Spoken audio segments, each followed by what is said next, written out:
So I raced a gravel stage race over in Canada at the age of 51. How did it go? Was it fun? What did I learn? Do I think you should have a go at TransRockies Gravel Royale? Well, stay tuned, find out more. So welcome back to Life Without Number. If it's your first time here, this is where we talk about cycling, fitness, adventure for us over 45s. And wherever you are on your fitness journey, wherever you are on your cycling journey, hopefully you'll find something here of interest. Please get involved and let's go on this fitness experience together.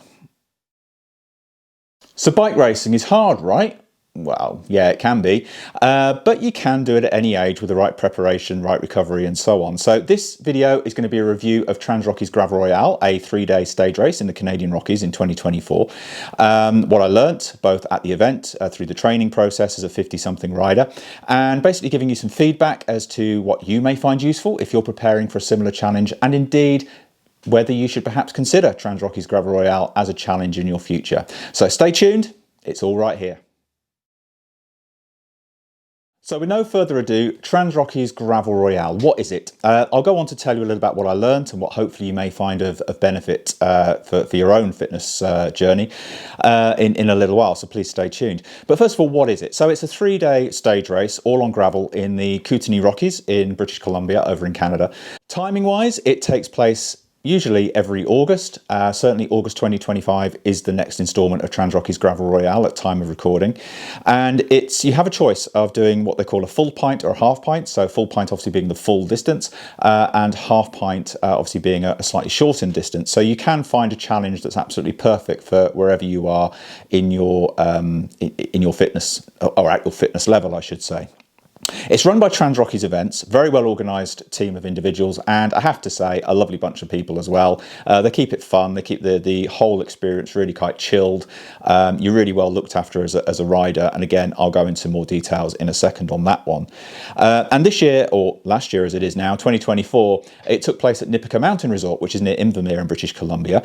If you haven't heard of Nipika, I definitely recommend you having a quick Google and seeing what you think, because whether you're into cycling or not, and if you're not, I'm not quite sure why you're watching this, but anyway, let's roll with it. Even if you're not into cycling, there's lots to do at Nipika, and certainly if you're into cycling but your partner and family aren't into cycling, there's other things for them to do there. So I definitely recommend having a look for Nipika. Lots of walking trails, hiking trails, skiing trails during the winter, so lots to choose from, and again a really nice bunch of people behind the scenes at Nipika.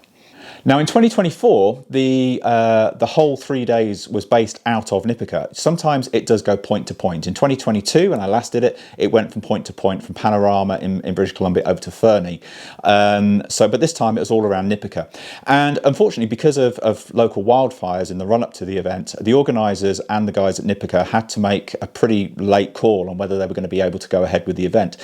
The fact they got it up and running, I think, was tremendous. They only had a few weeks clearance to actually get the event all systems go. And they obviously had to do a slight reroute of some of the stages because of areas affected by the wildfire for safety reasons. Now, you may think, I'm not a racer. Why would I want to do a 3-day stage race? Well, you don't have to be a racer. A lot of people that take part in TransRockies Gravel Royale aren't racers at all. They are purely there for the adventure, to challenge themselves, to take in the scenery, etc. So you can race it, you can ride it. It's completely up to you.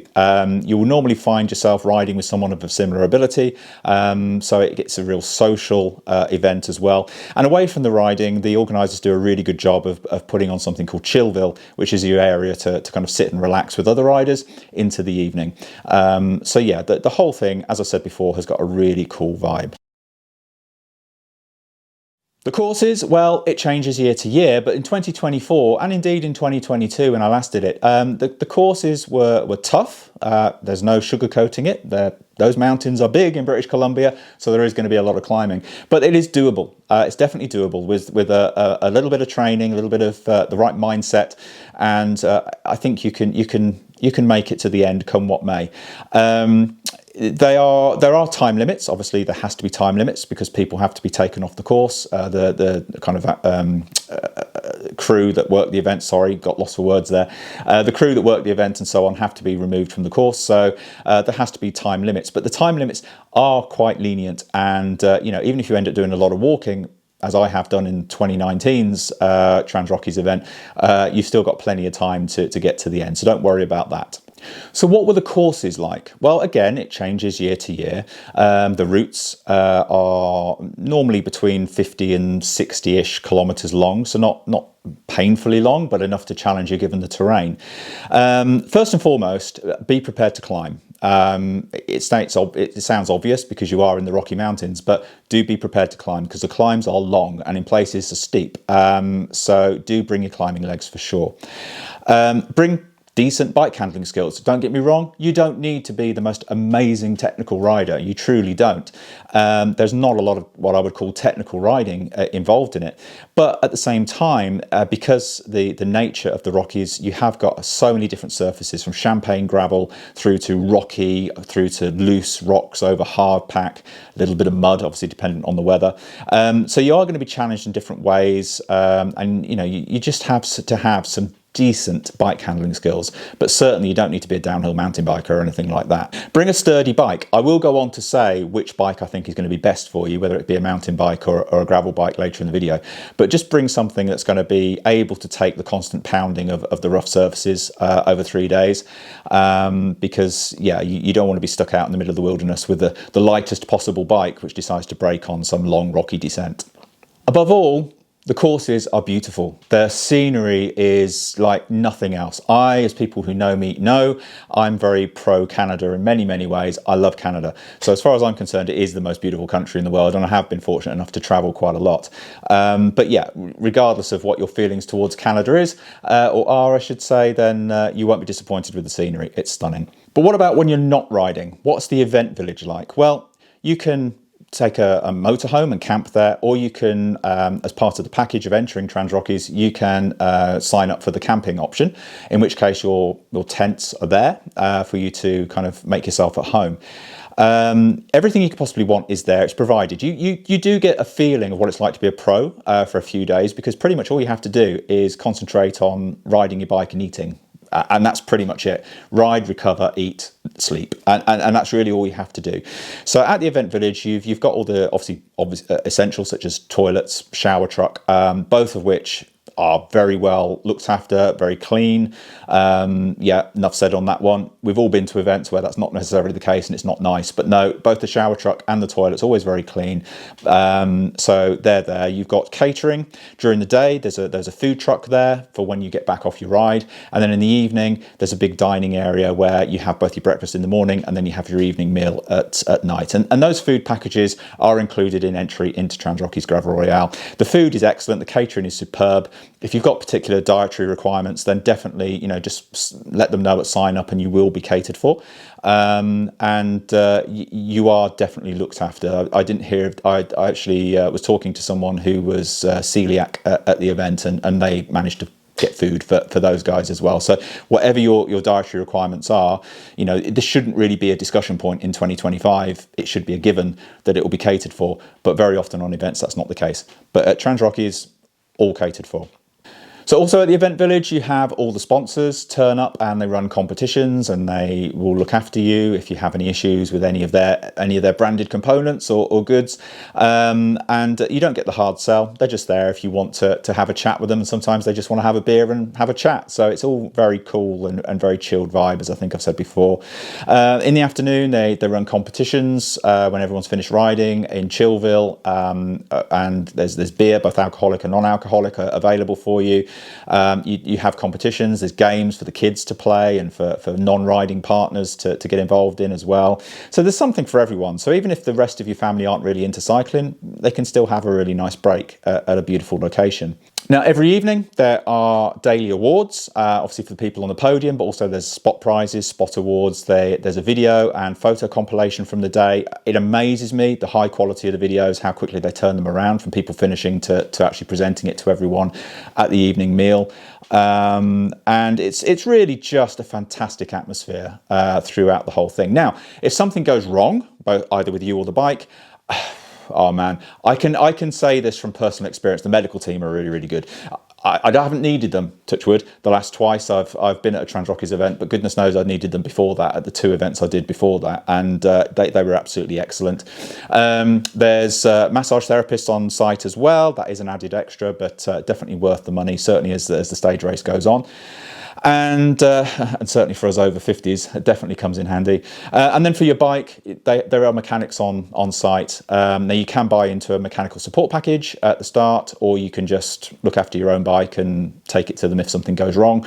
If you buy the mechanical support package, which I did, basically you just hand over the bike at the end of the ride and they do everything else. They wash it, they look over it, they service it, they do whatever's needed and make any repairs as they go. So I definitely recommend having a look at that. Certainly if, like me, you like the idea of doing bike mechanics, but actually when it comes to it, when you're tired and you're sweaty, you don't really want to do it. So yeah, have a look into that as well.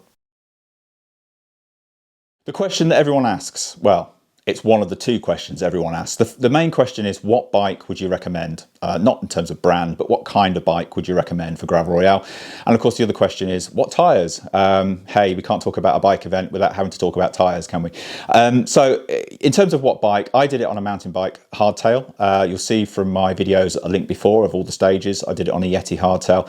And there were times when that was definitely the right bike to have. On some of the longer, rockier descents, I was having so much fun. I mean, it was just out of this world. Just let the brakes off and go, and I was kind of flying past people on gravel bikes, you know, because obviously front suspension, knobblier tyres, wider tyres. Yeah, I mean, that was definitely, but then I'd get to the bottom and yeah, I'd get onto some of the gravel roads, certainly some of the smoother gravel roads, and all the gravel bikes would come flying by me again, because there's me sat up in the wind, completely unaerodynamic, lower gearing, etc. So that's my excuse and I'm sticking to it. So yeah, it's pros and cons with the mountain bike. The gravel bikes definitely, for the actual gravel roads, were definitely quicker. There's no 2 ways about it. But on the longer descents, as I said, you know, I had the upper hand. Now, when I go back and do it again in 2026, because that is the plan, I will probably take a gravel bike, but with wide tyres. So I'll be looking for a gravel bike that will take at least a 2.0 or preferably a 2.1 mountain bike tyre. And I will do a complete bike check and the equipment I used as well at some stage in the near future.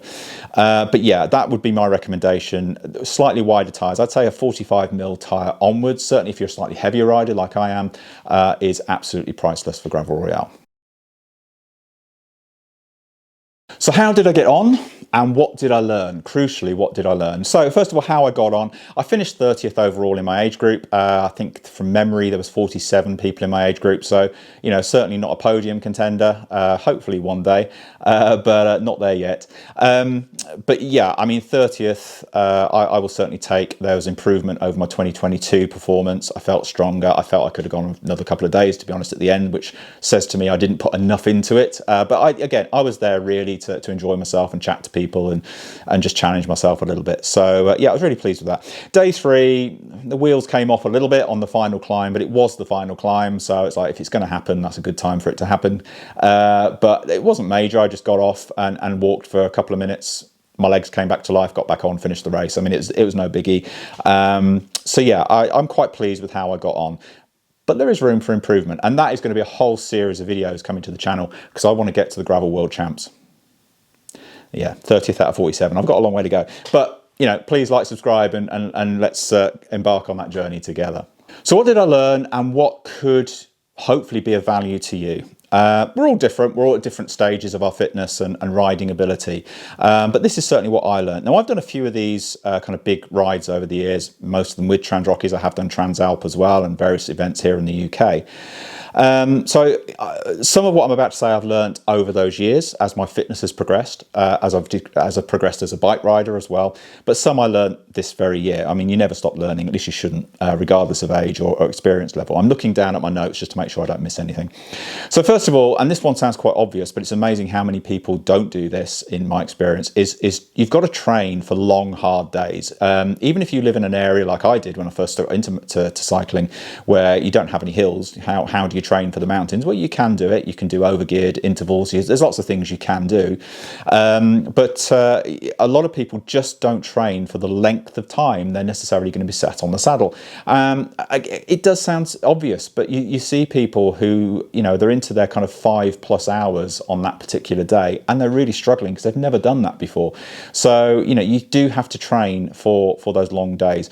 If you can also train for the hard climbing, it definitely makes the whole experience a lot better. In 2011, I was not ready for my first TransRockies. I was not ready for the length of those climbs, and it kicked me. It kicked me bad right from day one, and probably I'll do a video on that at a later date. Lots of learnings in that year, but yeah, you have to prepare for hard climbs. Another thing I learnt in 2011, and I won't go into too much detail now because it's pretty gruesome, but make sure you dial in your shoes. You know, this old saying of nothing new on race day still amazes me, that people turn up with shoes and they think, well, I've had them a couple of months, they're well broken in, they're absolutely fine. Take it from personal experience of basically losing the back of my right heel, and I'm not exaggerating, I lost the back of my heel from a blister in 2011 that then got a lot worse. And, you know, too much graphic detail, but I was getting to checkpoints, and the medics were taking me to one side, taking my shoe off and doing that to pour all the claret out. It was horrible. So yeah, that just comes from shoes that I thought were broken in, and they certainly wouldn't. So I guess that, you know, what I would say is you will be doing some walking at some stage, unless you are one of the podium guys who, you know, or the real elite riders. Chances are you will do a little bit of walking. So be prepared that your shoes have got to be up to that job, and they're not gonna absolutely kill your feet. And the same goes of anything really. Any of the equipment, whether it's on the bike or whether it's any of your clothing, you know, make sure it's well proven. Nothing new on race day. I mean, that's a bit of an old saying, but it's very, very true. Recovery when you get into your over 45s and you start getting older, it definitely does take a lot more time than it did when we were younger, and it's crucial when you're doing a stage race to make sure you recover properly. And by that I mean, you know, my routine is now, and worked very well this year, I would get off the bike, literally hand the bike over to the mechanics and say, there you go. I would then head off to the shower truck, have a shower, get changed, get into clean clothes, get the chamois shorts off and everything. Obviously it was very sweaty. It does get quite warm in Canada in the summer. And then immediately start drinking electrolytes, start rehydrating, which obviously you should be doing on the bike anyway. And also just get some food in you pretty quickly, some carbs and protein, but not too much, because I think very often you see people just go mad. You know, I mean, I was seeing people go to the food truck and it's like burger, burger, burger. You know, it's like, guys, you're going to really feel that later. You don't want to be bloated. There's nothing worse. Well, there are, but yeah, it's not nice sitting on a bike when you're bloated. So don't eat more than you have to. So work out before you go, have a nutrition strategy, both for on the bike and off the bike for recovery. And don't get caught out with dehydration, or don't get caught out with eating too much because you think you've burnt a load of calories off. Now, we're all different, so what works for you won't work for me and vice versa, but please dial in that nutrition on and off the bike. And I can't believe the next one on my list, I have to say, but again, I did see a few people not doing this and it just blew my mind. For goodness sake, shower. You know, when you finish riding, go for a shower. Please go for a shower for your own good. For, you know, we don't want, you know, funky bacteria on our bodies, which will accumulate over the course of a few days if you don't shower. But, you know, it's just not fair on the people around you. Now, these people are very much in the minority. But if anyone that was at TransRockies this year, if you know, you know. So please shower. Now, I kind of touched on this before, but I think it's really important to know your limits, whatever they are, and to pace yourself accordingly. Now, you will learn what TransRockies do. They tend to have a shakedown ride the day before the main event. I would definitely recommend you doing that, because you get to know a little bit of local terrain, what the local trails are like, how your bike's running, how you're feeling. And it allows you to then pace yourself properly for the first day of the kind of ride proper. I didn't go on so I didn't listen to my own advice. I didn't go on the shakedown ride on the Friday. And so I did struggle to get my pace right on the Saturday. But, you know, again, experience started to kick in and I got that pace right during the course of stage one. But if you can do it before stage one and have a strategy in your head, that's definitely recommended. Above everything else, I learnt that you have to enjoy yourself. We are not here for a long time. We're here for a good time. That's what I say. We are here to experience life, experience the scenery, experience the whole vibe of doing these challenges. So if you're riding along with your head down, kind of pedaling away like mad, and all you see is your stem, well, I've got news for you. Your stem is the same stem that it is during training, unless you change bikes. But anyway, you know what I mean. Nothing down there, that looks odd, but you know what I mean, is going to change. So you look up, take in the scenery, take in the atmosphere, talk to the other riders. They're such a friendly bunch. They're a lovely bunch of people, and you're all like-minded and you're all out there together. And if there is, and I haven't seen it myself, but when there is the need for help, they will help you. Certainly back in 2011 and 2019, when I didn't do quite so well, I was struggling, and the other riders actually did step up, both out on course and back at base. So, you know, talk to them, get to know them. I've made some good friends through TransRockies, both with the organisers and through other riders. And I have to say, they're such a lovely bunch of people. Enjoy it. So the big question, would I do it again? And do I think that you should perhaps consider doing TransRockies Gravel Royale in your future? So would I do it again? Wow. I mean, do bears do their business in the woods? Yeah, they do. And if you do, actually, if you do the event, you'll see firsthand that they do it quite a lot. But that aside, yeah, I absolutely will do this event again. And I want to try a few other of the TransRockies events, such as Single Track 6, which is their mountain bike stage race as well. But the plan is to go back in 2026. I live in the UK, so if I could get out there every single year, I would do. But obviously, the trip out to Canada, it's not exactly a cheap one if you want to do it every year. So, so yeah, every second year is the deal I've struck with my wife. Yeah, we're planning to get out there every second year. So 2026, I'll be back. Now, in terms of should you do it, well, only you know whether it appeals to you. But if the idea of getting out into real wilderness, having an adventure for 3 days, maybe 4 days in future, it was 4 days in 2022. I think they may look at putting it up to 4 days again in the future. If that appeals to you, then do it. Do it, seriously. As I said earlier, life is about enjoying yourself. You know, do these things. Don't put them off. Tomorrow never comes. You know, I can use all the cliches in the world, but it's very, very true. If you can do it and you're fortunate enough to be able to physically and financially do it, then please consider it. Obviously, all the details can be found on the website, which is obviously running back here, but you can find that just by Googling. I will put a link down below if you want to check it out. Yeah, if you are the kind of person who wants to push yourself, challenge yourself, have memories that will last you a lifetime, and you're lucky enough to be able to do it, check it out. I definitely, heartily recommend it. Moving forward, I will be doing videos on my attempt to qualify for the over 50s Worlds gravel, in the gravel cycling world, and also to try and get to Worlds in high rocks. So if that sounds like fun, please like, subscribe. But if you just want to join in, talk about bikes, talk about fitness, gym, nutrition, getting older, all that kind of stuff that we're all facing as we get into over 45, then yeah, please like, subscribe, come along for the ride, get involved, and let me know what you think in the comments down below. I will answer as many as I possibly can. So yeah, stay safe, have fun. Bye for now. All right, my friend Mark Almond from Wales, Team Red Cloud crossing the finish line.